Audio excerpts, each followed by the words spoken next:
Well, I have two books tonight that are a little bit on the lighter side. There's so much going on in the world, and there's so many really good books written to kind of help us through those situations that I have a couple waiting for me at home.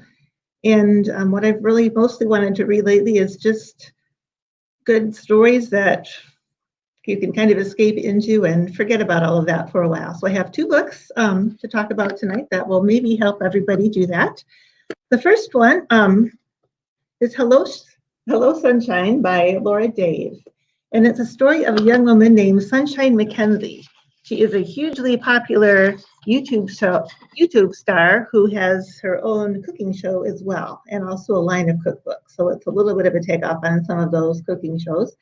She lives in a luxury apartment in Manhattan with her husband, Danny. And her backstory is that she was raised as a wholesome Southern farm girl and moved to New York City for college, and was discovered or started this cooking thing when she was working terrible hours at a sports magazine.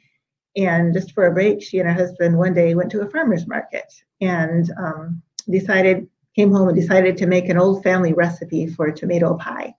And it was so good, they decided to do it again the next week and the next week. And then they started filming it and putting it on YouTube. And then Sunshine started telling stories about her childhood on the farm in the South. So went on from there. It was picked up by the TV station, and now she has like hundreds, thousands, maybe millions of followers. The show is called A Little Bit of Sunshine, and her whole gig is that she uses fresh, wholesome ingredients and tells these stories. So life's going along with that, and then the night of her 35th birthday, she receives an email. Hello, Sunshine. Do you know who this is? Here's a hint. I'm about to ruin you.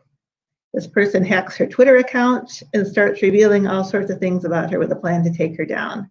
And the big story, which turns out to be true, is that she actually is from New Jersey. This whole Southern background thing is a complete fake. And the most elaborate thing that she knows how to cook is a grilled cheese sandwich. And it's a really good grilled cheese sandwich, but it's nonetheless not anything that you could base it on. All of her recipes have been stolen from other people who have not been credited properly. So this is the beginning of the end for Sunshine in her whole career. She keeps getting exposed by this hacker, and things completely fall apart at a birthday party when he sends all of her friends a photo of her, compromising photo of her that reveals she's been having an affair with her producer, Ryan. It was a short affair, but nonetheless, it's the end. She loses her husband, her show, her fans, her apartment, everything, and has to basically head back to her childhood home in New Jersey and start all over. But this turns out to be not the worst thing. She reconnects with her sister, who she's never got along very well with, but now it's kind of all she has left, and they kind of form a better relationship. Her sister has a little girl who she gets to be an aunt to, and they form a pretty strong bond. She learns to cook for real. She starts rebuilding her life from the ground up, at this time in a much more authentic way. We're figuring out what's really valuable in life. And, the story ends well. So just a good, enjoyable story for anyone who's a fan of cooking, or maybe the Food Network, or just is looking for a good lighter read that has a happy ending. So I did enjoy this one. Sarah, can I ask a question about that? Sure. Does the fellow that foils her career, does he play a major role in the second half of the book? I can't say too much without giving it all away, but that person is discovered. Okay. Okay. And then does it have recipes in it? Does the book have recipes? No recipes, but you can figure out how to make the really good grilled cheese sandwich, which I, keep intending to do. It does sound like a really good one.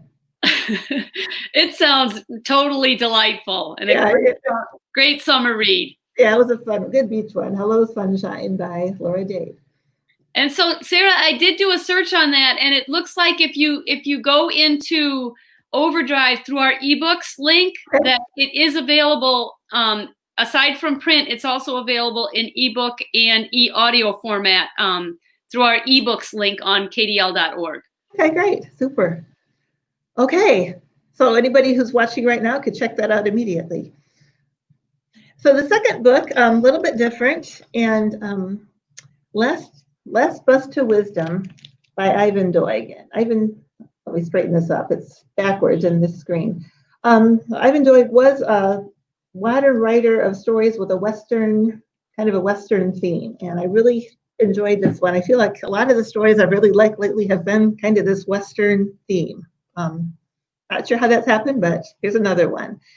So Last Bus to Wisdom is a story of an 11-year-old boy named Donald.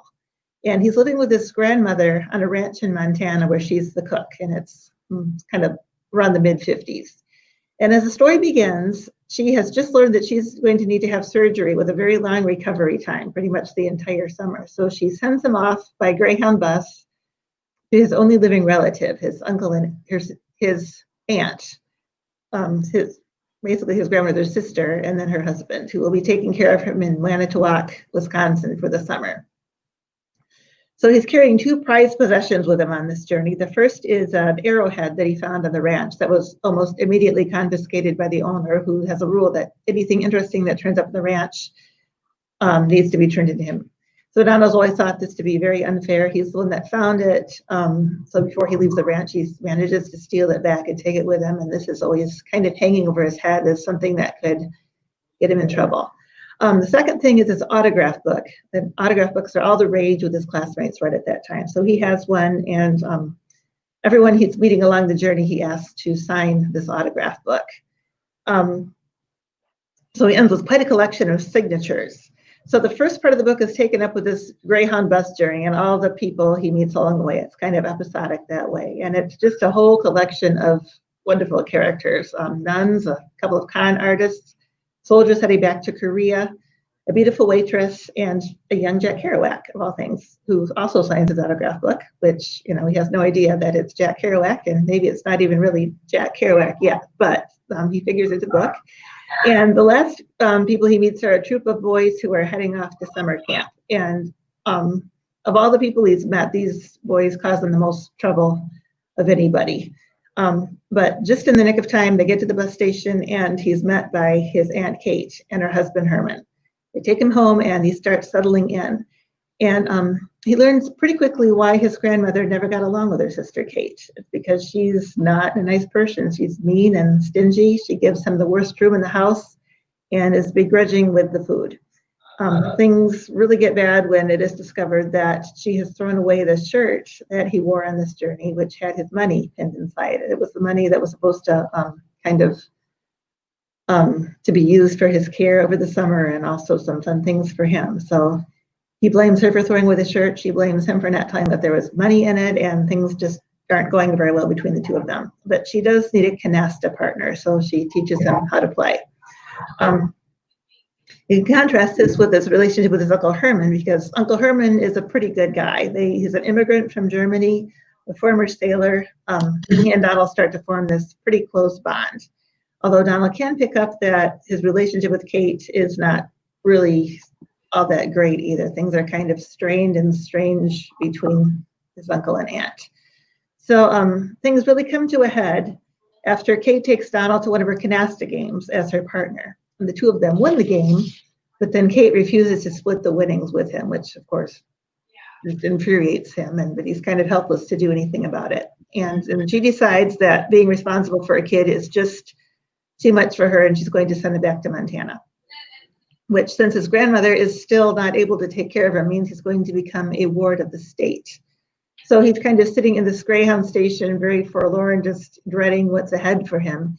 And who shows up but Uncle Herman. And Uncle Herman's not there to take him back home. He's there because he wants to go with him.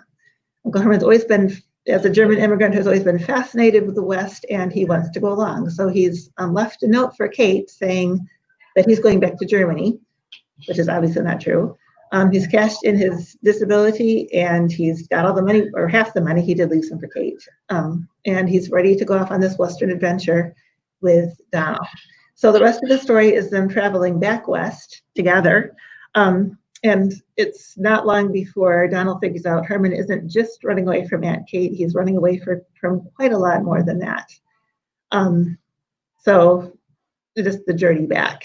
And I really just enjoyed this book because, the travel theme, so the really well-drawn characters who appear and reappear in the book on the way out and then again on the way back. And also just that it's narrated by a child who's kind of through the eyes of a child, but maybe looking back as an adult. It's a